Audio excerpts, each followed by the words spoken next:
Can I continue? Yes, sir. I'll just give a short introduction of the entire program, then I'll give it over to you. Oh, okay. I thought it's already started. Okay. All right. Go ahead.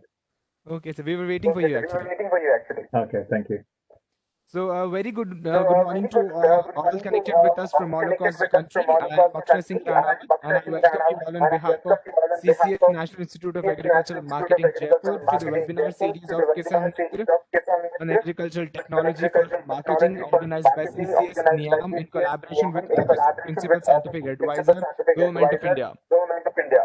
CCS NIAM Jaipur is an autonomous organization established under the aegis of Ministry of Agriculture and Farmers Welfare, Government of India, to cater various agriculture-related aspects and needs. For example, training, research, consultancy, education in the field of agriculture and marketing. CCS NIAM is recognized globally as a center of excellence in the Southeast Asia. Kisan Mitra or Friends of Farmer is an initiative by the Principal Scientific Advisor Office in partnership with CCS NIAM. The objective of this entire initiative is to bring technologies to farmers and reverse migrants who have moved or diverted to rural due to the impact of COVID-19.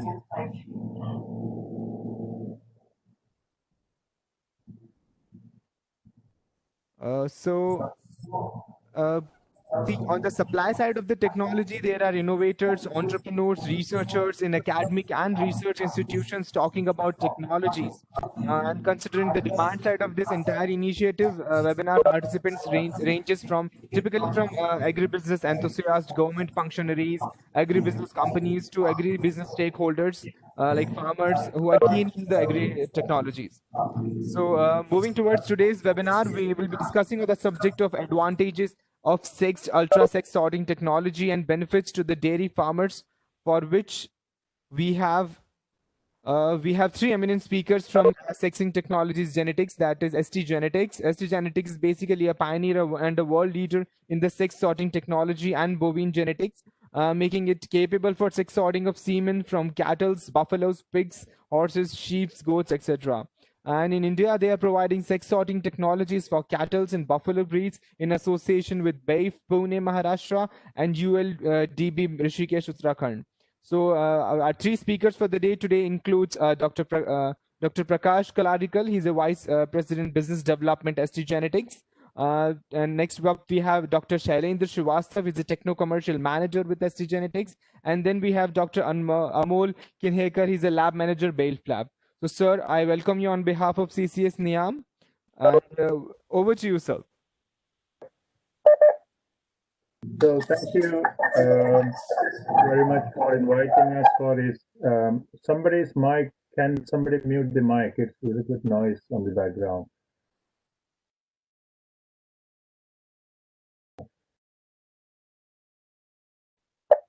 Yeah. Can you hear me now? Okay, good. Okay, thank you. So, I know it's quite early in the morning here. I'm in the UK. It is 6:30 in the morning here, and I really wanted to participate in this webinar because it's so important. And as you say, your organization is doing a lot of promotion of technology and supporting farmers because farmers make our food.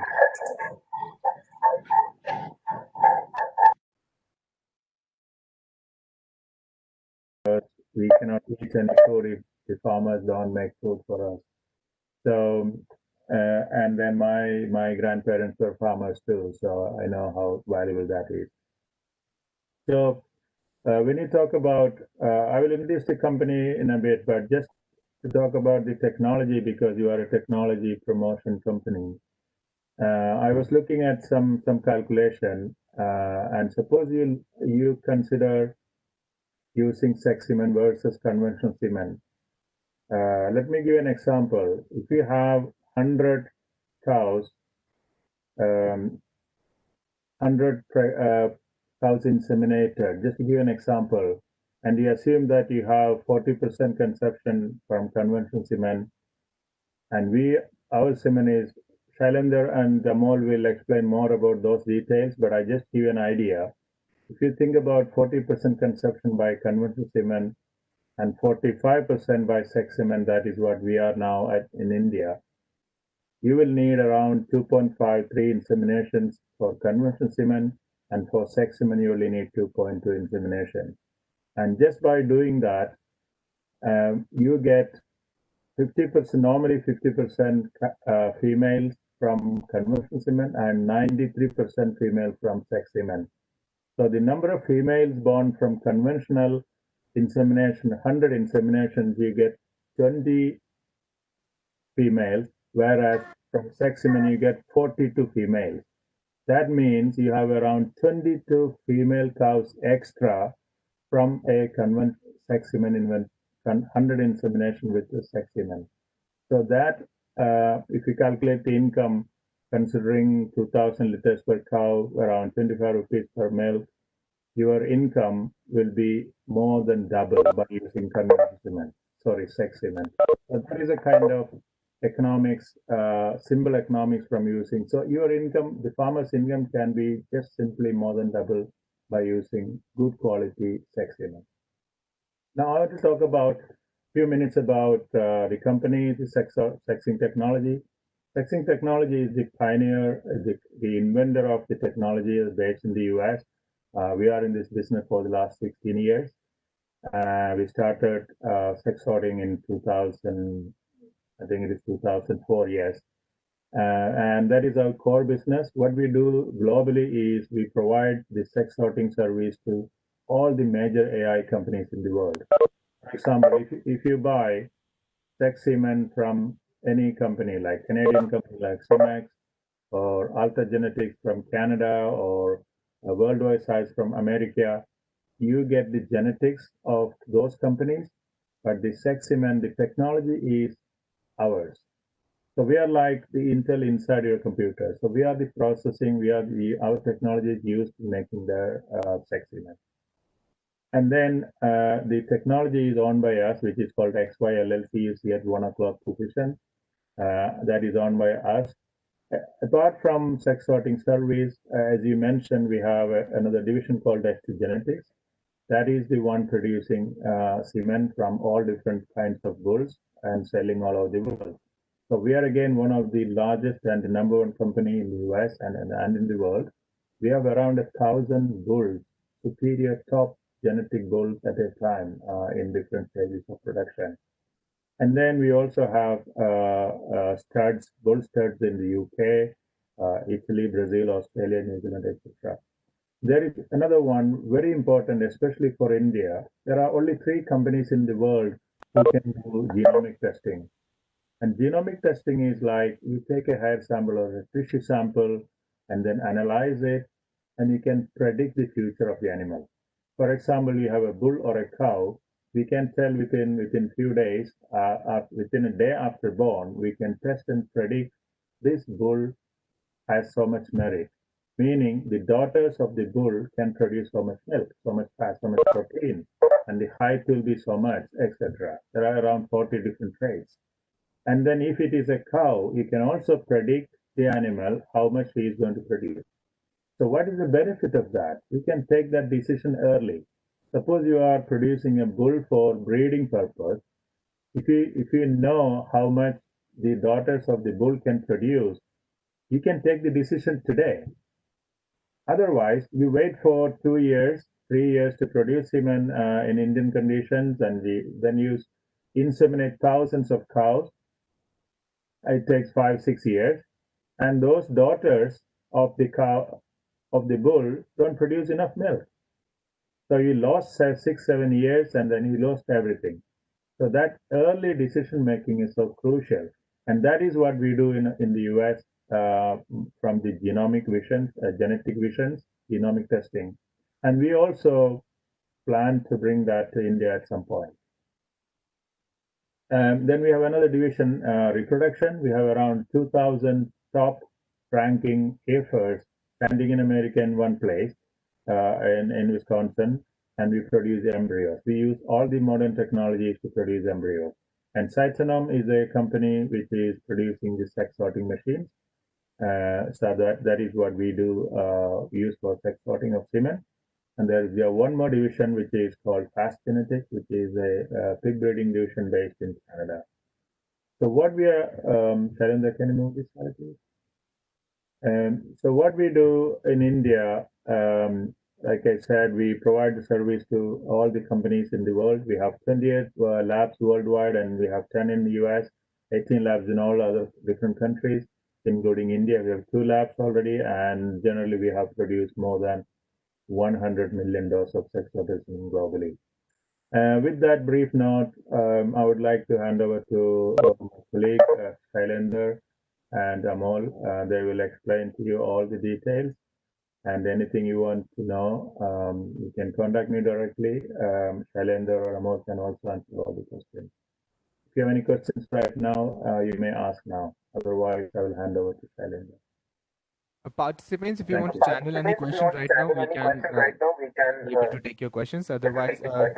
Shailendra and Dr. Amol will take it further. I guess not, sir. So we'll be moving forward. Thank you so much, sir, for taking our time so early. Thank Have you. a nice day. Yeah. Thank you. Bye. Bye-bye. Bye-bye, sir. Bye. Bye-bye. Thank you, Dr. Prakash. Thank you. And I would like to welcome all you on board. So I thank you, all dignitaries and farmer friends over here who is listening our seminar. I would like to present both in English and Hindi, and my colleague Dr. Amol will join me for the technical aspects. So जैसा कि doctor प्रकाश ने अभी बताया आपको कि हमारे 28 lab हैं, 28 labs हैं वर्ल्ड वाइड। तो उसमें से हमारी 2 लैब हैं जो कि इंडिया में हैं। ये जो कि 2 लैब फंक्शनल हैं, ऑपरेशनल हैं, जहाँ पे हम प्रोड्यूस कर रहे हैं। तकरीबन हम 6.5 लाख डोजेस से ज़्यादा हम यहाँ पे प्रोड्यूस कर चुके हैं। एक लैब हमारी जो है, एक लैब जो है वो बैफ पुणे में है, बैफ लैब है जो कि पुणे में उर्ली कांचन में स्थित है। और दूसरी लैब जो है हमारी उत्तराखंड लाइवस्टॉक डेवलपमेंट बोर्ड के साथ है जो कि ऋषिकेश में स्थित है। और तीसरी लैब हमारी मध्य प्रदेश में आ रही है जो कि अभी फंक्शनल होगी इस ईयर के एंड में। तो जितने भी पेटेंसी हैं, जो पेटेंट रिक्वायर्ड हैं, वो हम लोग सारे रजिस्टर्ड कर चुके हैं इंडिया में। आप देख सकते हैं स्क्रीन पे, these are our patents which is already registered. So मेरी स्क्रीन पे आप जो देख पा रहे हैं ये बैफ लैब है। बैफ लैब के बिल्कुल प्रीमाइसेस में, बिल्कुल इसके बगल में हमारी एसटी जेनेटिक्स की लैब है। और ये हमारी ये लैब जो है, हम यहाँ पे बैफ के लिए जो सेक्स सॉर्टेड सीमेन प्रोसेस करते हैं उनके लिए हम उनको सर्विसेज प्रोवाइड कर सकते हैं। अब ये देख सकते हैं हमारी ये लैब है, इंटरनल लैब ऐसी होती है, कुछ सॉर्टर्स लगे हुए हैं, मशीन्स हैं जो कि स्पर्म सॉर्टिंग करती है। ये हमारा लैब स्टाफ है जो कि हमारा वेल क्वालिफाइड यूएस और यूके से सब लोग ट्रेंड हैं। ये हमारे खुद के एम्प्लॉय हैं जो कि क्वालिटी प्रोडक्ट बनाते हैं। हमारी दूसरी लैब है जो कि यूएलडीपी ऋषिकेश में है जो कि सेक्स सॉर्टिंग प्रोसेस में करते हैं। एंड ये हमारी इंटरनल देख सकते हैं आप लैब।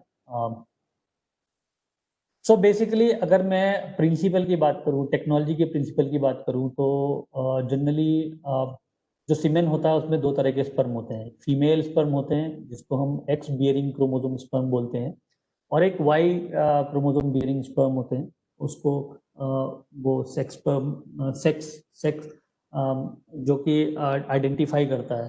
तो बेसिकली अगर हम दोनों स्पर्म देखें तो हमें दोनों में हम अंतर नहीं पता कर सकते। ऐसा बहुत सारा मिथ भी है, बहुत सारे लोग कहते हैं कि भाई जो फीमेल स्पर्म है वो बड़ा होता है या भारी होता है, ऐसा उसकी चार्ज होता है उसके ऊपर, शेप और साइज के बेसिस पे उनको हम डिफ्रेंशिएट कर सकते हैं। बट ऐसा नहीं है, वो बहुत ही ज़्यादा सिग्निफिकेंट कम होता है। तो प्रिंसिपल क्या है कि अगर हमें किसी चीज़ को सेपरेट करना है तो उसको सेपरेट करने से पहले हमको जानना पड़ेगा कि हम किस बेसिस पे उसको सेपरेट कर सकते हैं। तो सेपरेशन का सबसे बड़ा बेसिस इसमें ये है कि एक्स क्रोमोसोम जो होता है वो बड़ा होता है, और जो वाई क्रोमोसोम बियरिंग स्पर्म होता है, जो वाई क्रोमोसोम है वो छोटा होता है। और बड़ा होने की वजह से जो उसका डीएनए कंटेंट होता है, एक्स क्रोमोसोम का जो डीएनए कंटेंट होता है वो ज़्यादा होता है। बोवाइंस के केस में वो 3.8%, अराउंड 4% ज़्यादा होता है। और यही प्रिंसिपल है, यही बेसिस है डिफ्रेंशिएशन का। इस बेसिस पे हम डिफ्रेंशिएट कर पाते हैं कि एक्स स्पर्म और वाई स्पर्म को किस तरह से हम सेपरेट करें, मतलब उसको अलग कर सकें। तो ये आपको एक थोड़ा सा मॉडल दिखाई दे रहा होगा, स्कीमेटिक मॉडल है जो कि आपको बताएगा कि हम किस तरह से हम इसको सेपरेट करते हैं। या आप में से कोई माइक बंद कर सकता है क्या, कि मुझे इको आ रही है, दैट इज क्रिएटिंग डिस्टर्बेंस। तो जैसा कि मैं बता रहा था, इस प्रोसेस में हम लोग क्या करते हैं कि स्पर्म को सीमेन को लेते हैं और इजैकुलेट को कलेक्ट करते हैं, फिर इसको होल्ड करते हैं, स्टेन करते हैं, सॉर्ट करते हैं। तो ड्यूरिंग सॉर्टिंग प्रोसेस के दौरान हम एक ट्यूब के थ्रू इस स्पर्म को पास करते हैं, और पास करने के बाद वो जब नीचे आता है, और नीचे आने के बाद एक फ्लोरेसेंट लाइट से हम उसको वो पास करता है फ्लोरेसेंट लाइट को। तो वो फ्लोरेसेंट लाइट ये डिटेक्ट करता है कि जिसमें डीएनए कंटेंट ज़्यादा है। जिसमें डीएनए कंटेंट ज़्यादा होता है तो वो उसको एक्स आइडेंटिफाई करके उसके ऊपर एक हल्का सा चार्ज दे देता है, जो कि इसके एक शीट फ्लूइड हम इसमें यूज़ करते हैं, जो कि कवरिंग होती है, उसके ऊपर एक नेगेटिव चार्ज दे देता है। और जो जिसमें डीएनए कंटेंट कम है, जो कि वाई स्पर्म होगा, उसको एक पॉजिटिव चार्ज दे देता है। वो नीचे आते ही वो डिफ्लेक्शन प्लेट में अलग अलग हो जाते हैं। तो साइमल्टेनियसली जब भी हम इस प्रोसेस को करते हैं, तो हम एक्स और वाई को सेपरेट करते हैं बिना वाई को मारे।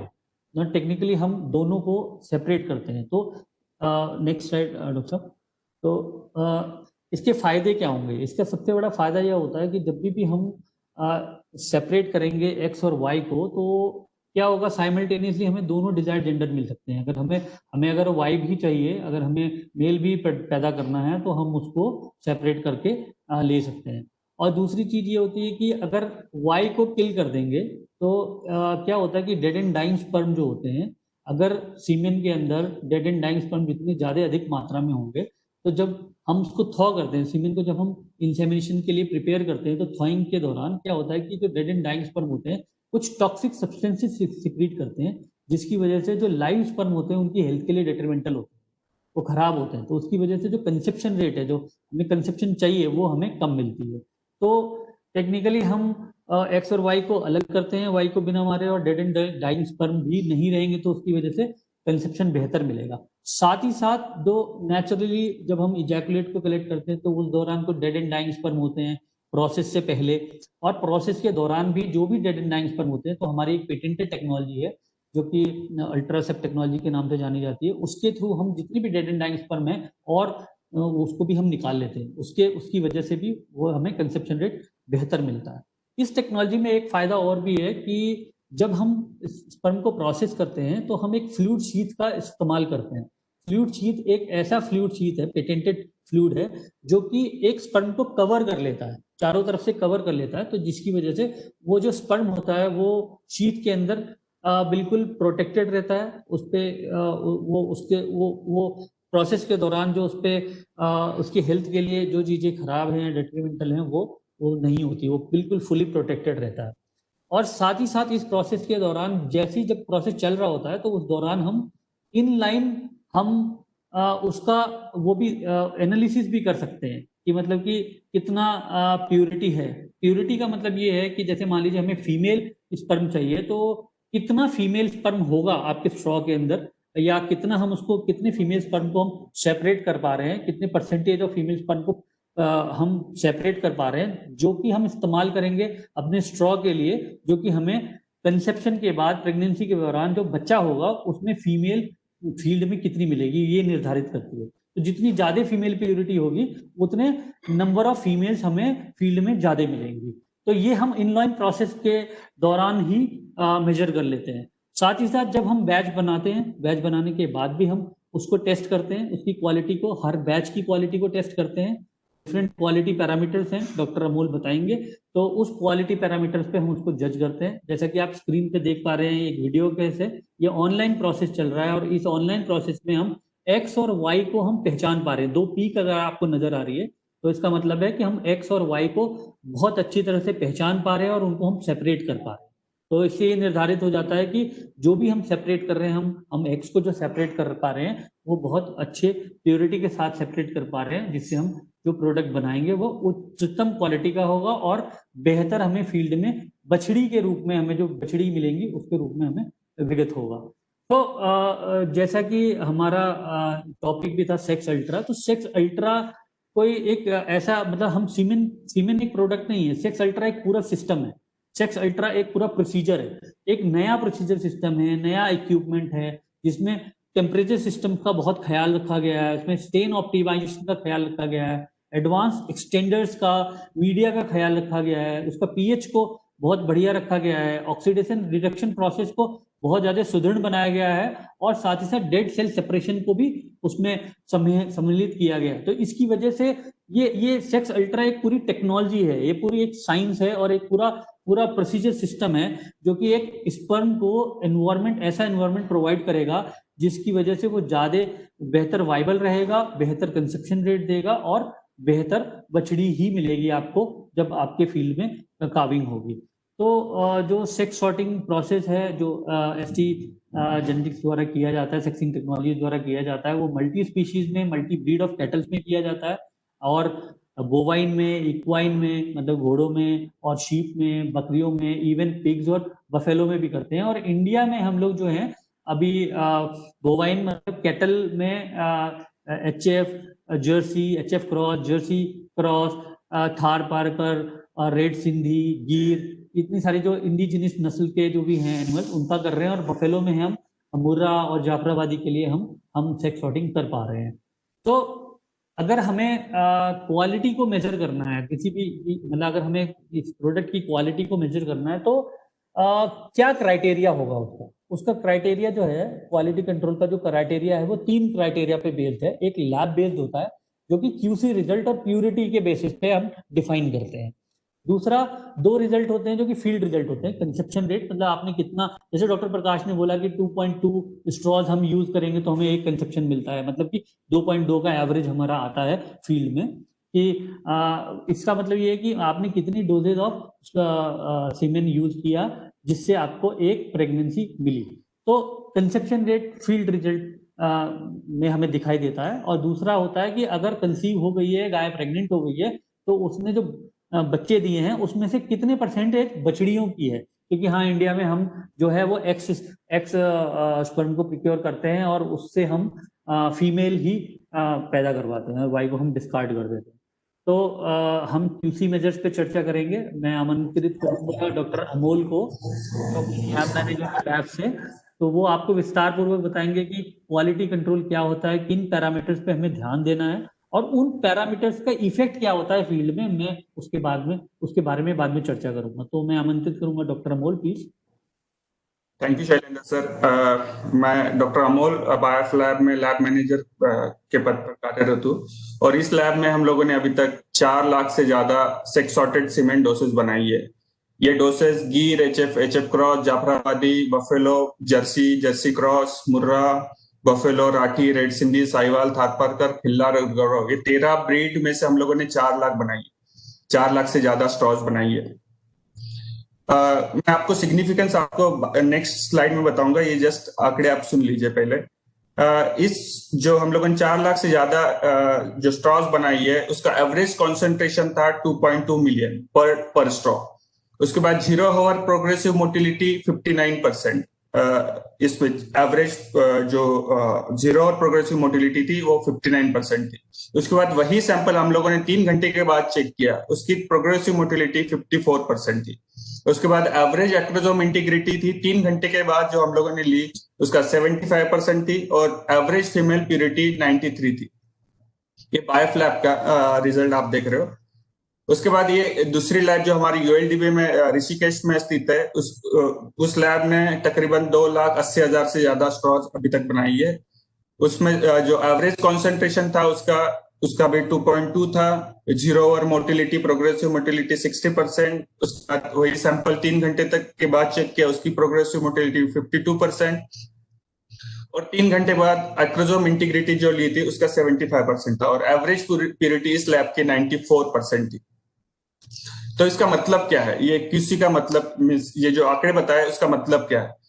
जैसा कि इंटरनेशनल और अपना इंडियन स्टैंडर्ड के मुताबिक एवरेज सेक्स सॉर्टेड सीमेन की जो कॉन्सेंट्रेशन होना चाहिए, स्ट्रॉ कॉन्सेंट्रेशन होना चाहिए, वो 2.1 मिलियन ही होना चाहिए। लेकिन आप दोनों जो QC रिपोर्ट देखिए उसमें एवरेज था 2.2 मिलियन, मीन्स प्लस 0.1 मिलियन हर एक स्ट्रॉ में ज्यादा, इसका सीधा सीधा असर कंसेप्शन पे होगा। जितने ज्यादा स्पर्म उतना ज्यादा कंसेप्शन रेट।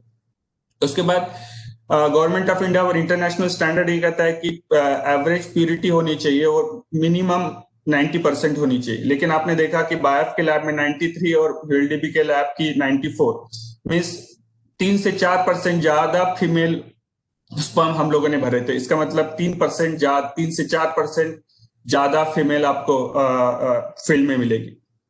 इसके बाद अब मैंने बताया था कि 0 और प्रोग्रेसिव मोटिलिटी, जब भी हम लोग फ्रीज करने के बाद उसकी थॉ करते हैं उस को, उसी वक्त हम लोगों ने प्रोग्रेसिव मोटिलिटी लेते हैं। तो इंटरनेशनल और गवर्नमेंट ऑफ इंडिया के मुताबिक ये 50% ही होनी चाहिए, लेकिन आपने देखा कि एवरेज हमारी 59 to 60% थी। इसका मतलब है 9 से 10% ज्यादा प्रोग्रेसिव मोटिलिटी। इसका सीधा असर होगा कि ये ज्यादा कंसेप्शन देगी। उसके बाद वही सैंपल हम लोगों ने 3 घंटे के बाद चेक किया। एक बार थॉ की, उसका 0 और रीडिंग लिया, उसके बाद वही सैंपल 3 घंटे के बाद हम लोगों ने चेक किया, उसकी प्रोग्रेसिव मोटिलिटी ली, उसका था 54%। लेकिन गवर्नमेंट ऑफ इंडिया और इंटरनेशनल स्टैंडर्ड ये कहता है कि ये 30% ही होनी चाहिए। तो इसका सीधा मतलब है कि 24% ज्यादा कंसेप्शन रेट, 24% ज्यादा मीन्स जो लिमिट है उससे ज्यादा है। इसका सीधा असर कंसेप्शन रेट पे होगा। और एक बात बताना चाहता हूँ कि 3 घंटे के बाद मोटिलिटी इसलिए चेक करते हैं कि ज्यादा से ज्यादा वक्त स्पर्म फीमेल रिप्रोडक्टिव ऑर्गन के अंदर होना चाहिए, ताकि ज्यादा से ज्यादा कंसेप्शन दे पाए। इसके बाद परसेंट एक्रोजोम इंटीग्रिटी। एक्रोजोम ये होता है कि उसका हेड, जो हेड होता है स्पर्म का हेड, एक्रोजोम, उसको एक्रोजोम कहा जाता है, उसकी इंटैक्ट होना बहुत जरूरी है ताकि वो एग्स को फर्टिलाइज कर पाए। तो गवर्नमेंट ऑफ इंडिया और इंटरनेशनल स्टैंडर्ड ये कहता है कि ये 50% ही होनी चाहिए, वो भी 0 और जैसे थॉ की स्ट्रॉ उसी वक्त 50% होनी चाहिए। लेकिन हम लोगों ने 3 घंटे के बाद भी उसका रीडिंग लिया तो ये 75% एवरेज मिली थी हम लोग। इसका सीधा मतलब है कि 25% ज्यादा ये परसेंट एक्रोजोम इंटीग्रिटी है। इसका सीधा असर है कि ये स्पर्म बहुत ही अच्छे है और एग्स को फर्टिलाइज कर पाता है। इसका सीधा मतलब ये होगा इंप्रूव कंसेप्शन रेट इंप्रूव होगा। आप ये देख सकते, आप देख सकते हो कि ये 3 घंटे की मुर्रा व फेलो की मोटिलिटी है जो माइक्रोस्कोप से कैप्चर की गई। और आप नेक्स्ट स्लाइड वीडियो में देख पा रहे हो कि ये कासा होता है। कासा मींस एक कंप्यूटराइज एक प्रोग्रेसिव मोटिलिटी मेजर करने का एक टूल है। इसमें आप वही सैंपल हम लोगों ने चेक किया तो इसमें देखिए आप प्रोग्रेसिव मोटिलिटी इसकी 65.8% है। मैंने अभी पिछले स्लाइड्स में बताया कि एवरेज हमारी प्यूरिटी एक्स बेरिंग स्पर्म की स्ट्रॉ की प्यूरिटी ये 93% से ज्यादा, तो 93 to 94% होती है। तो आप देख सकते हैं कि हम लोगों ने एक गिर की आप इस स्लाइड में दिखाई गई है, ये 93.8 थी। रेड सिंधी की 94.9, साहिवाल 93.6, थरपारकर 94.3, जाफराबादी बफेलो भैंस में भी 93.4, मुर्रा की 93.4, जर्सी 93.6, HF क्रॉस की 93.3। तो ये स्लाइड दिखाने का मतलब है कि हम लोग कम एवरेज प्यूरिटी हमारी 93% से भी ज्यादा होती है। तो मैं शैलेंद्र को पुनः आमंत्रित करना चाहता हूँ ताकि अगली स्लाइड प्रेजेंट कर। Thank you doctor Amol. जैसे कि डॉक्टर अमोल ने आपको क्वालिटी कंट्रोल के बारे में बताया, क्यूसी रिजल्ट्स के बारे में बताया, उसमें एक बहुत महत्वपूर्ण बात बताई इन्होंने फीमेल प्योरिटी के बारे में। एक्स क्रोमोसोम बेरिंग स्पर्म की प्योरिटी कितनी है। मुझे सुन पा रहे हैं सर? या तो एक्स क्रोमोसोम की प्योरिटी के बारे में अभी बताया, और उन्होंने ये बताया कि जितने भी हम ब्रीड, इससे पहले वाली स्लाइड्स में भी आपको बताया कि बहुत सारी ब्रीड्स हैं जिनकी जो फीमेल प्योरिटी वो जो रखते हैं वो 93% से अबव रखते हैं। तो इसका मतलब ये है कि जब भी हम एक स्पर्म को स्ट्रॉ में भरते हैं तो उसमें जो फीमेल होने की जो संख्या है, जो फीमेल क्रोमोसोम बेरिंग स्पर्म होने की जो वो है वो 93% से अधिक है। मतलब उनका जो नंबर है वो 93% से अधिक है। तो हमारे सामने, आपके सामने एक स्लाइड आप देख पा रहे होंगे, ये एक पोस्टर प्रेजेंटेशन किया गया है ADSA में, और ये पिछले साल का प्रेजेंटेशन है, अवॉर्डेड पे पोस्टर है ये अमेरिकन डेयरी साइंस एसोसिएशन में। तो इसके माध्यम से मैं आपको क्वालिटी कंट्रोल और फील्ड रिजल्ट के बीच में क्या कोरिलेशन है वो बताना चाहता हूँ। तो जेंडर प्योरिटी जो सेक्स सॉर्टेड सीमेन की है वो हमने लैब में मेजर की। आप देख पा रहे होंगे, दो ग्राफ नजर आ रहे होंगे, दो पीक्स नजर आ रहे हैं, एक छोटी पीक है और एक बड़ी पीक है। तो वो जो बड़ी, डॉक्टर साहब आपको कर्सर से भी दिखा रहे होंगे, आप मार्क कर रहे होंगे, तो जो बड़ी पीक है वो ये बता रही है कि फीमेल प्यूरिटी कितनी है, और वो जो छोटी पीक है वो बता रही है कि मेल प्यूरिटी कितनी है, मेल स्पर्म की संख्या कितनी है। तो ये एक कंपैरिजन है कि मतलब कि फीमेल प्यूरिटी कितनी है। तो लैब में ये निर्धारित हुई कि क्वालिटी कंट्रोल में निर्धारित हुई कि फीमेल प्यूरिटी कितनी है। तो इसका सिग्निफिकेंस क्या है? इसका सिग्निफिकेंस फील्ड में हमें देखने को मिलेगा बछड़ी के रूप में। जितनी ज्यादा फीमेल प्यूरिटी होगी उतनी ही अधिक हमें बछड़ी होने की संभावनाएं हमें फील्ड में मिलेंगी। तो जैसा कि डॉक्टर प्रकाश ने आपको बताया कि हम बहुत सारी सीमेन कंपनियों के साथ काम करते हैं, बहुत सारी जेनेटिक्स कंपनियों पे काम करते हैं वर्ल्ड वाइड, और हम सभी के लिए, ऑलमोस्ट सभी के लिए हम क्या कहते हैं, सीमेन सॉर्ट करते हैं। तो इन्हीं कंपनियों से लिया हुआ डाटा है, कम से कम 10,000 से ज्यादा इंसेमिनेशन को हमने फॉलो किया और उनकी प्रेगनेंसीज को हमने फॉलो किया। तो उनसे जो होने वाला, आप जो ये ब्लू कलर का बार देख रहे हैं वो उनकी एवरेज फीमेल प्यूरिटी है। कई सारे बुल्स को हमने फॉलो किया, 10,000 से ज्यादा का हमने फॉलो किया। तो ये जो ब्लू कलर वाला दिखाई दे रहा है ये एवरेज फीमेल प्यूरिटी लैब की है, और ये जो पर्पल कलर का ग्राफ दिखाई दे रहा है जो कि ऑलमोस्ट उसके बराबर है, कि ये आपको ये दर्शा रहा है कि उनके द्वारा जो फीमेल पैदा हुई हैं फील्ड में वो कितनी है। तो वो लगभग, जो उनका कोरिलेशन था वो लगभग ±1% लेबोरेटरी रिजल्ट के था। इसका मतलब कि सीइंग इज बिलीविंग। जो हम लैब में हम जिस प्योरिटी के साथ हम डाल रहे हैं सीमेन को, वो उसी प्योरिटी के साथ, उसी जेंडर रेशो के साथ हमें फील्ड में भी बछिया मिल रही है। तो ये कोरिलेट हो जाता है, वैलिडेट होता है, और इनका कोरिलेशन ±1% लेबोरेटरी रिजल्ट के साथ है, जो फील्ड और रिजल्ट के साथ है। तो आगे वाली स्लाइड्स में भी मैं कुछ आपको चीजें बताऊंगा जो कि इसको कोरिलेट करती हैं। सेम ऐसे ही रिजल्ट हमें इंडिया में भी मिले हैं। तो जैसे कि मैं आप बताना चाहूंगा, बैफ द्वारा कुछ आर्टिफिशियल इंसेमिनेशन हुई सेक्स सॉर्टेड सीमेन द्वारा, तकरीबन 28,796 28,796 AI की गई सेक्स सॉर्टेड सीमेन द्वारा, जिसमें से 6,157 प्रेगनेंसी डायग्नोसिस की गई, जिसमें से जो कंफर्म प्रेग्नेंट मिली हैं वो 2,715 मिली हैं। तो इससे ये समझ में आता है कि 6,157 प्रेगनेंसी डायग्नोसिस में अगर 2,715 हमें कंफर्म प्रेग्नेंट मिली है, तो जो कंसेप्शन रेट होता है तकरीबन 44.55% है, जो कि बहुत अच्छा कंसेप्शन रेट माना जाता है, बेहतर, बहुत ही बढ़िया कंसेप्शन रेट है।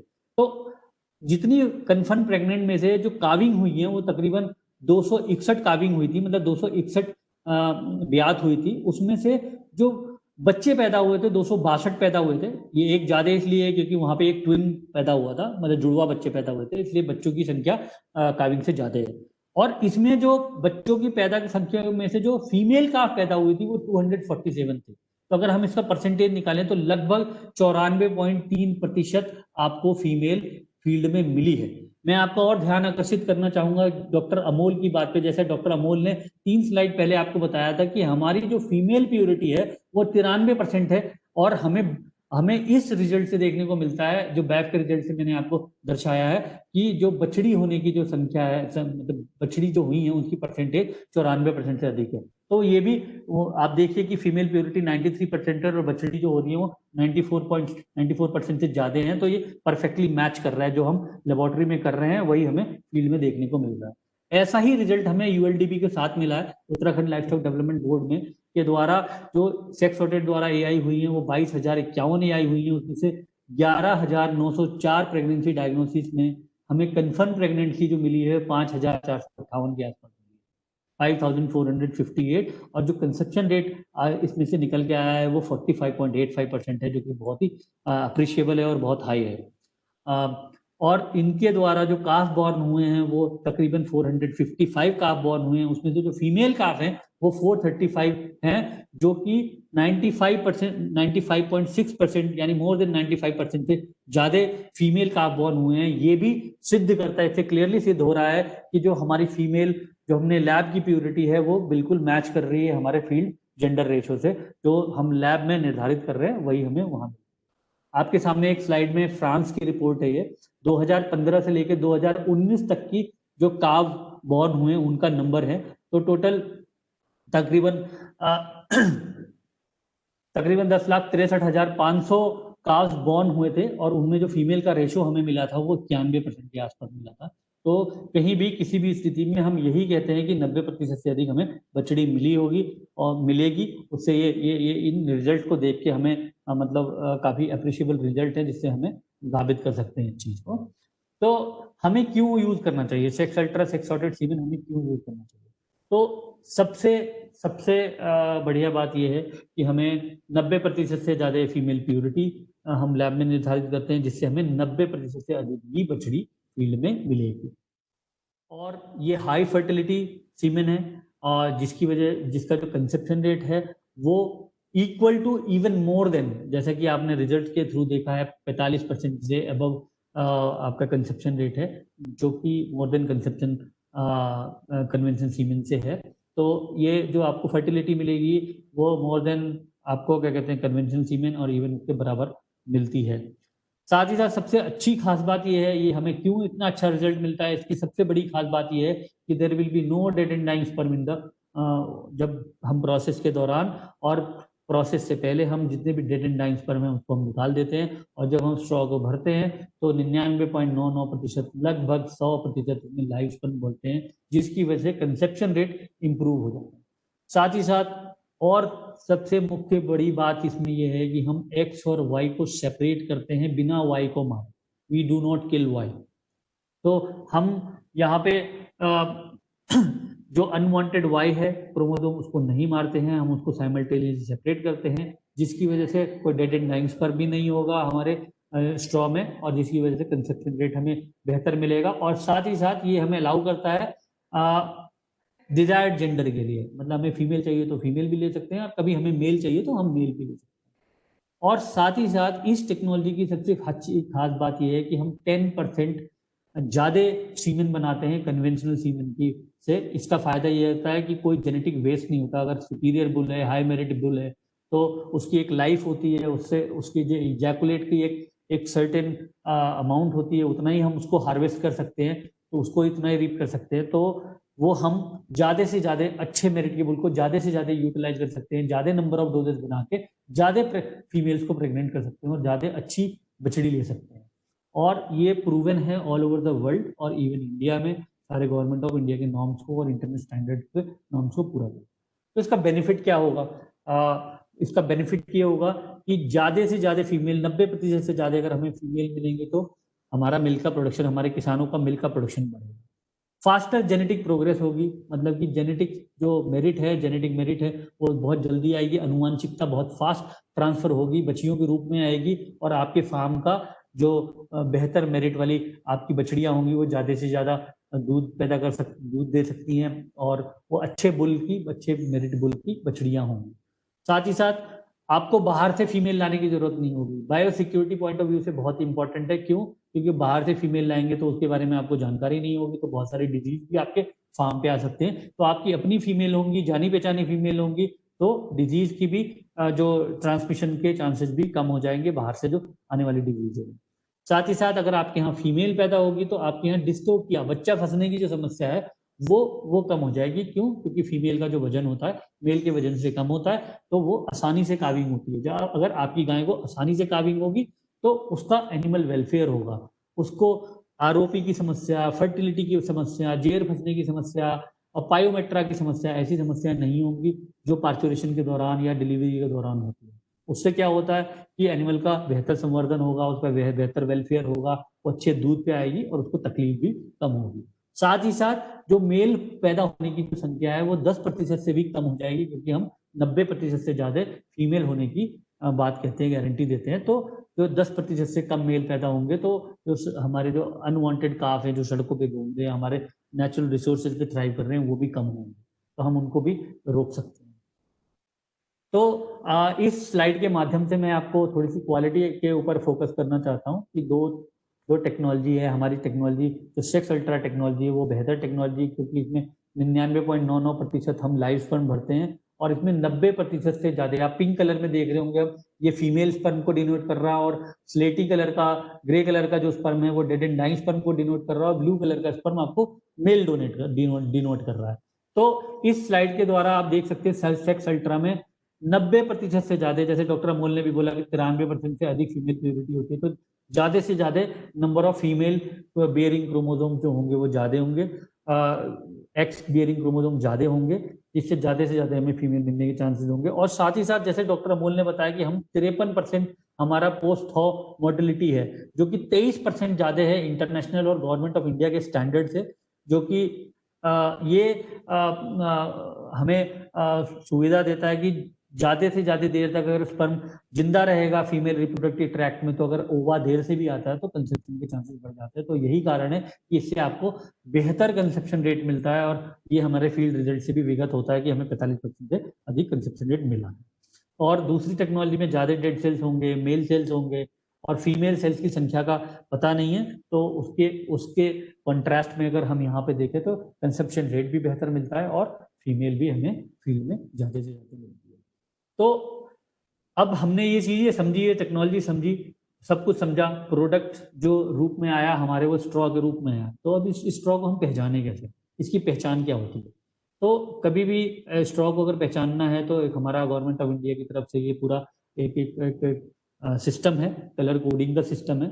ये कन्वेंशनल सीमेन के लिए भी फॉलो किया जाता है, लेकिन कुछ मुख्य बातें जो सेक्स सॉर्टेड सीमेन के बारे में मैं बताना चाहूंगा वो ये है कि ब्रीड का जो चुनाव होता है, ब्रीड की जो पहचान होती है उसके कलर के बेसिस पे होती है। मैं इसमें से आपको एक एग्जांपल लेके बताता हूँ। जैसे ऑरेंज कलर जो है इंडिकेट करता है इंडिजिनस कैटल को, जैसे बफेलो ग्रे कलर को। क्यों ये जानना इसलिए जरूरी है क्योंकि ये स्ट्रॉ होते हैं, लिक्विड नाइट्रोजन में रहते हैं, उनको बाहर निकाल के हम पढ़ नहीं सकते, तो हम कलर से ही पहचान सकते हैं कौन सी ब्रीड का कौन सा है।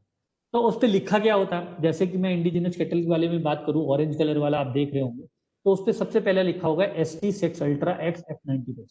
इसका मतलब है सेक्सिंग टेक्नोलॉजी द्वारा बनाया हुआ ये सेक्स अल्ट्रा है, जो कि एक सेक्स सीमेन है, जो कि 90% से अधिक फीमेल देता है। 90% फीमेल प्योरिटी वाला ये सेक्स अल्ट्रा है। ये पहली पहचान हो गई। दूसरा, किस एजेंसी ने इसको बनाया है, वो BF लिखा हुआ है। TH का मतलब है कौन सी ब्रीड का है, थारपारकर ब्रीड का है तो उसका नोटेशन है ये कि थारपारकर को हमने TH से बताया है। फोना उस बुल का नाम है, और थारपारकर TH थारपारकर है। बैफ ने बनाया है 22/6/20 को, जो कि आप डेट देख पा रहे होंगे स्ट्रॉ के ऊपर, वो ये डेट जिस दिन हमने इजैकुलेट को लिया है उसका डेट है। एक फ्रीजिंग नंबर है 3184, उसकी माँ की पूरे लैक्टेशन की यील्ड कितनी है 3184 लीटर, 300 से 305 दिन में उसकी माँ ने दूध दिया है। और बाकी बार कोड है, बार कोड आपको ये दर्शाता है कि उसकी परफेक्ट ट्रेसेबिलिटी, उसकी पूरी डिटेल इस बार कोड में निर्धारित है। आप उसको उसकी ट्रेसेबिलिटी देख सकते हैं। तो अब जब हम सेक्स अल्ट्रा को इस्तेमाल करते हैं तो उसको इस्तेमाल करने के लिए क्या रिकमेंडेशन है? देखिए, ये रिकमेंडेशन सबके लिए लागू होती है, कन्वेंशनल सीमेन के लिए भी लागू होती है, लेकिन सेक्स अल्ट्रा को अगर इस्तेमाल कर रहे हैं और इन बातों का ध्यान रखते हैं, चाहे कन्वेंशनल सीमेन भी इस्तेमाल करते हैं और इन बातों का ध्यान रखते हैं, तो आपको बेहतर रिजल्ट मिलेंगे। तो नटशेल में मैं थोड़ा बताना चाहूंगा वो रिकमेंडेशन क्या है। कि पहली चीज, सेक्स अल्ट्रा को आप 14 से 20 घंटे में के बाद परफेक्ट स्टैंडिंग हीट जो है आपकी, उसके बाद आप 14 से 20 घंटे में इस्तेमाल कर सकते हैं। थोड़ा देर से भी इस्तेमाल कर सकते हैं, क्योंकि इसके अंदर जो कैपेसिटेशन प्रोसेस है वो जल्दी हो जाता है, तो आप इसको थोड़ी देर से भी इस्तेमाल करेंगे तो कोई दिक्कत नहीं होगी, आपको बेहतर रिजल्ट मिलेंगे। तो 14 से 20 घंटे में आपको यूज करना है। वैसे कन्वेंशनल सीमेन को आप AMBM रूल से 12 घंटे में भी इस्तेमाल करते हैं। साथ ही साथ जो थॉइंग यूनिट है उसका टेम्परेचर रेगुलेशन करना बहुत इंपॉर्टेंट है। तो टेम्परेचर अगर रेगुलेशन नहीं होगा तो प्रॉपरली थॉइंग नहीं होगा। तो regulate the temperature of थॉइंग unit. Daily आपको उसका थॉइंग यूनिट का जो वाटर है उसको चेंज करना है, पानी को चेंज करना है, ताकि उसके अंदर कंटेमिनेशन की वजह से टेम्परेचर जो है, जो निर्धारित टेम्परेचर है वो हमें मिल सके। वीकली उसको हम साफ कर सकते हैं जो थॉइंग यूनिट है। और साथ ही साथ हमें टेम्परेचर का बहुत ख्याल रखना है। थॉइंग यूनिट का जो टेम्परेचर होना चाहिए वो 95 से 98 डिग्री फ़ारेनहाइट होना चाहिए, जो कि 35 से 37 डिग्री सेंटीग्रेड में होता है। अगर हम इस टेम्परेचर को निर्धारित कर लेंगे तो हमें एक बेहतर कंसेप्शन रेट मिलेंगे, क्योंकि यही एक सही रेंज है टेम्परेचर की। अगर हम इसको टेम्परेचर को नहीं मापेंगे तो हमारा कंसेप्शन फेल हो सकता है प्रॉपर थाइंग ना होने की वजह से। और साथ ही साथ प्रॉपर थाइंग टाइम का भी हमें ख्याल रखना है, जो कि 45 सेकंड मिनिमम होना चाहिए। मैं तो कहता हूँ आप 1 मिनट तक रखिए, ताकि आपको बेहतर टाइम के साथ आप प्रॉपर थॉइंग हो। प्रॉपर थॉइंग होगी तो ज़्यादा से ज़्यादा स्पर्म वो मोटाइल होंगे उस कंडीशन में, और आपको बेहतर कंसेप्शन रेट मिलेगी। तो 95 से 98 डिग्री फ़ारेनहाइट से 35 से 37 डिग्री टेम्परेचर का ख्याल रखना है। और कोई भी एआई आपको करनी है तो 15 मिनट के भीतर आपको वो एआई कर देनी है, इससे आपको बेहतर कंसेप्शन रेट मिलेगा। और यही सेम प्रोटोकॉल अगर आप सिंक्रोनाइजेशन करने जा रहे हैं तब भी आप ये इस्तेमाल करें। थोड़ा सा मैं आपको ट्रेसिबिलिटी और रिव्यू ऑफ रिजल्ट के बारे में बताऊंगा। ये बहुत जरूरी है कि आपने कोई भी स्ट्रॉ अगर आपने यूज किया है तो वो आपको क्या डिजायर्ड रिजल्ट दे रहा है उसको आपको कोरिलेट करना जरूरी है। वो ट्रेसिबिलिटी से ही पता लगेगा, अपने रिजल्ट को रिव्यू करने से ही पता लगेगा। तो सबसे पहले आप वेरीफाई करें कि brand ST sex ultra XF 90% है या नहीं। ये आपको बताएगा कि आप सेक्स सॉर्टेड सीमेन सेक्स अल्ट्रा यूज कर रहे हैं कि नहीं कर रहे हैं। तो आप ये इंश्योर करिए, और साथ ही साथ जेंडर और उसकी प्योरिटी को, क्वालिटी और जेंडर प्योरिटी को इंश्योर करें। साथ ही साथ आप स्पीशीज को देखें, बफेलो यूज कर रहे हैं या काऊ की यूज कर रहे हैं, कौन सी ब्रीड का यूज कर रहे हैं, कौन सा ब्रीड का कौन सा बुल आप यूज कर रहे हैं, आपके डिजायर्ड वाला है जिसको आपने मांगा था, या आप जो लगाना चाहते हैं वही है क्या नहीं है, आप उसको इंश्योर करें। तो इंश्योर करने उसको लगाने से पहले इस चीज को इंश्योर करें। इंसेमिनेटर जो लोग हैं जो कि इंसेमिनेशन कर रहे हैं, और वो भी उनकी भी जिम्मेदारी बनती है कि जो फार्मर हैं उनको ये सारी चीजों को इंश्योर करवाएं, और उनको बोलें कि ये उनके अपने रिकॉर्ड के लिए रखें। रिकॉर्ड रखने के लिए वो 2 तरीके हैं, उसकी फोटो खींच के भी रख सकते हैं और खाली स्ट्रॉ को भी रख सकते हैं। और फार्मर को खाली स्ट्रॉ को रखना ही चाहिए जब तक कि उसके यहाँ बछड़ी या बछड़ा पैदा नहीं हो जाता, बछड़ी पैदा नहीं हो जाती, ताकि आप वो कोरिलेट कर सकें कि इस स्ट्रॉ के इस्तेमाल के द्वारा हमें ये कंसेप्शन रेट मिला था और ये हमें बछड़ी मिली है। तो और साथ ही साथ इंसेमिनेटर को भी और फार्मर को भी ये ध्यान रखना चाहिए कि ये 90% से अधिक फीमेल देता है तो 10% से कम मेल भी दे सकता है। तो मेल होने के भी थोड़े चांसेस हैं, जो कि 10% से कम है। तो हमारे दिमाग में रहेगा तो हम ओवर एक्सपेक्टेशन नहीं करेंगे कि हमें 100% ही मिलेगा। 100% नहीं होता कुछ भी। साथ ही साथ एक बात का ध्यान ये रखना है, कुछ रिकॉर्ड्स रखने हैं हमें। जिस दिन आपने एआई करी है उसका रिकॉर्ड रखना है, प्रेगनेंसी डायग्नोसिस जब की है उस डेट का, और क्या रिजल्ट आया है कि प्रेग्नेंट है कि नॉन प्रेग्नेंट है, उससे ये डिसाइड होगा कि कंसेप्शन रेट कितना है। और जब बच्चा पैदा होता है तो बछड़ा है या बछड़ी है, उससे आपको ये पता लगेगा कि जेंडर क्या है। तो कौन सा जो आपने सीमेन स्ट्रॉ इस्तेमाल किया उसका कंसेप्शन रेट क्या है, और होने वाला बछड़ा या बछड़ी हुई है उससे आप कोरिलेट कर सकते हैं। सेक्स सॉर्टेड सीमेन जब भी आप इस्तेमाल करें तो हमेशा एक हेल्दी एनिमल के अंदर इस्तेमाल करें, किसी जिसके अंदर कोई रिप्रोडक्टिव प्रॉब्लम ना हो, न्यूट्रिशनली वेल फेड हो। मतलब कि एक अच्छे एनिमल जो कि जिसकी हीट प्रॉपर आती हो, टाइम पे आती हो, खुल के हीट आती हो, बढ़िया तरीके से हीट आती है, तो उसमें आप इस्तेमाल करें तो आपको सक्सेस के चांसेस ज्यादा मिलेंगे। ऐसे एनिमल में कभी आप इस्तेमाल ना करें जो कि एक बार रिपीट कर चुका हो, चाहे वो सेक्स सीमेन द्वारा हो चाहे वो कन्वेंशन सीमेन। तो आपको इस्तेमाल जो ये करना है वो एक मतलब जो पुराना रिपीट एनिमल नहीं है उसमें नहीं करना। और हमेशा याद रखें, एक बेस्ट काउ को आप बेस्ट बुल से ही आप सेक्स सॉर्टेड सीमेन का इस्तेमाल करें। आप जो सुपीरियर काउ है, आपके बेस्ट काउ है आपके हर्ड की, उससे आप बेस्ट या सुपीरियर बुल से ही आप इस्तेमाल करें, ताकि जो आने वाली बछड़ी है वो आपको सुपीरियर जेनेटिक मेरिट की हो और अच्छा दूध पैदावार दे, और उसके जो अनुवांशिकता हो वो बेहतर हो। तो मैं बताना चाहूंगा कि विभिन्न नस्लों की गायों और भैंसों का उच्च प्रजनन क्षमता युक्त सॉर्टेड सीमेन, जो कि 90% से अधिक बछड़ी ही देता है, वो भारत में उपलब्ध है। अब बैफ के एसोसिएशन से, बैफ के द्वारा, ULDB के द्वारा, तो sexting technology ST genetics India से हम ये कहते हैं कि उच्च प्रजनन क्षमता युक्त सेक्स सॉर्टेड सीमेन द्वारा उन्नति की गारंटी होगी। हमारे किसानों को हमेशा उन्नति मिलेगी, इससे बेहतर दूध होगा, बेहतर एनिमल संवर्धन होगा, और कम बछड़े होंगे, उनकी जो इनकम होगी वो बेहतर होगी। तो ज़्यादा जानकारी के लिए आप ST जेनेटिक्स इंडिया को फॉलो कर सकते हैं। हमारा ये व्हाट्सएप नंबर आपको स्क्रीन पे नज़र आ रहा हुआ 9021268499, उस पर आप संपर्क कर सकते हैं। हमारा फेसबुक पेज है ST जेनेटिक टेस्टी इंडिया का, उसको आप फॉलो कर सकते हैं, उस पर आप मैसेज छोड़ सकते हैं। हम ट्विटर पे भी, इंस्टाग्राम, लिंक्डइन पे, यूट्यूब पे वीडियो, हमारे यूट्यूब चैनल को सब्सक्राइब कर सकते हैं, जिससे आपको बेहतर जानकारी मिल सकती है।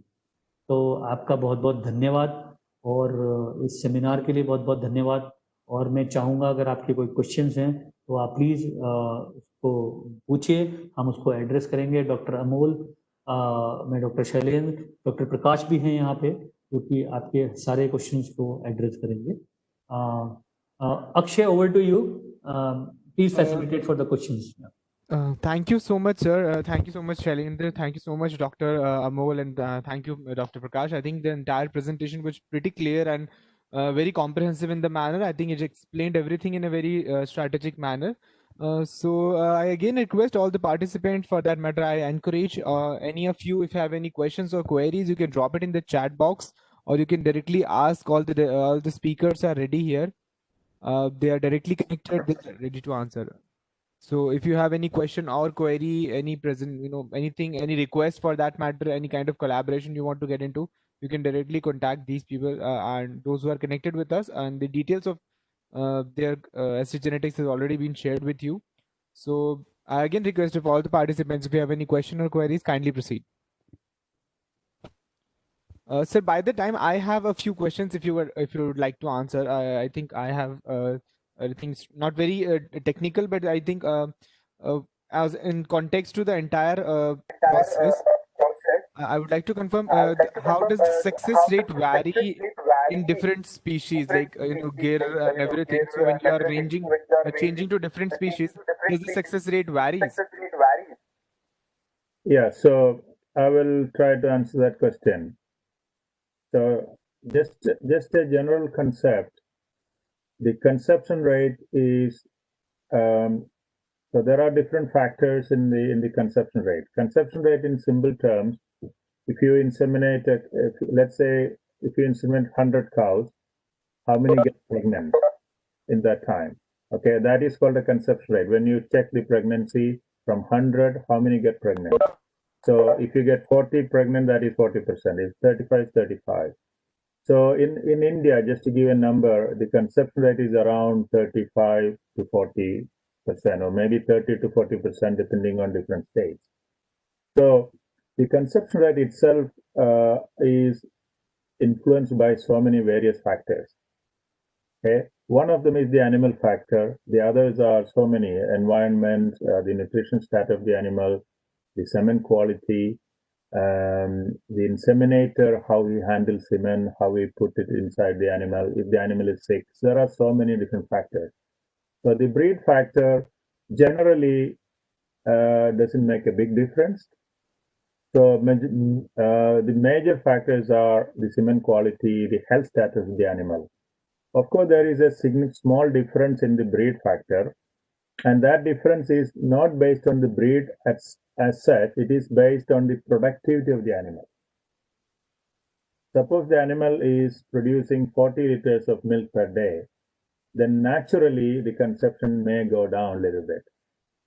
But if the animal is producing only 5 liters of milk, she may get easily pregnant. So there is a small difference in the breed factor, but majority is related to other factors. Does it answer your question? Yes, sir. Yes, sir. I think it's all clear. I get it. Correct. Sir, we have a question from the participants, which is in context to is there any chance of genetic / epigenetic damage in sorted semen? No. So what we do, as Shailendra mentioned, basically we are not touching the sperm. We are not manipulating the sperm. We are not doing any genetic manipulation. We are only separating the male and female and taking them out. So we are not basically manipulating genetics. There is no modification, nothing is happening, and which is already proven from last 16 years, because we have 100 million doses used. We have around 30-40 million calves on the ground without any problem. It's already proven. There is no, and it is again because we are not even looking at it. We are just looking at the size of the DNA content, and then we separate them. And as Shailendra mentioned, we are also we also protect the sperm with a sheath fluid. So sperm is completely protected. Okay. And then suppose if there is any manipulation or damage, the first result is a bad result. There will be no conception. So if it conceives, it is okay in the first place.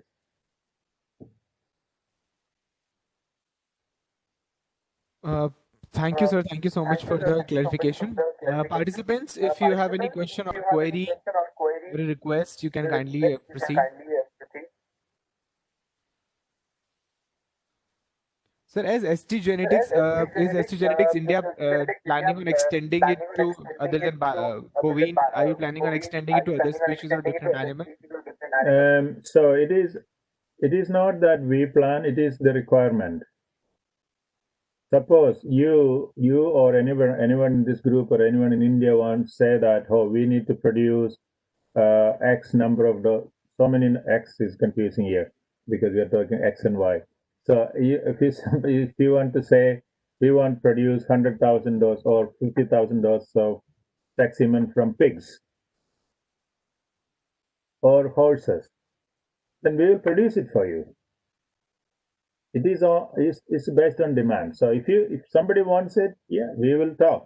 We are ready to produce because we have the technology, we have the people available in India. We will produce it for you. Thank you, sir. See, as I see no any questions in the chat box. Participants, anybody, if you have any question, query, request, kindly proceed because if not, then we'll be closing or wrapping the session. Yeah, just want to add, you mentioned in the last point, if somebody want to have any, being a customer or let's say as a user of sex sorted semen, or if somebody want to, somebody is in the business, I don't know everyone who are their responsibilities in this group. So if somebody want to represent ST to support their farmers, let's say in a particular village or a district or a state, you want to represent ST and provide sex sorted semen to them, he can also contact us. We can help you on that. So it's like a distributor if you want to be effective. Yeah. Because in the end we are supporting, like I said in the beginning, using sex semen itself is just simply doubling the income of the farmer without even thinking about it. Okay? Initial cost maybe people may think, oh, it's too expensive to start with, but the final result is so huge. The difference is so huge. Yes, sir. I think the financial, viability of the product also makes an impact on the entire, the concept and the process. So I think so. Since there are no questions or queries, I think we'll be wrapping the session now. Again, would like to thank all the other speakers today, Dr. Prakash, Dr. Shailendra, Dr. Amol, and to all the participants who were there silently and patiently listening to us. The details of the contact details of the ST Genetics has been shared with you, so feel free to contact them. They are open for any kind of collaboration, distributorship, or for that matter, able to help you with any or question or query related to sex sorting. So thank you all. I think we'll be wrapping the session now. Thank I you. hope you have a nice day. Take care. Thank you. Bye-bye. Bye-bye, sir. Thank you so much for joining so early from there. Thank you. No problem. It's my pleasure. Thank you. Bye. Bye-bye, sir. Bye-bye. Good day, everyone. Take care.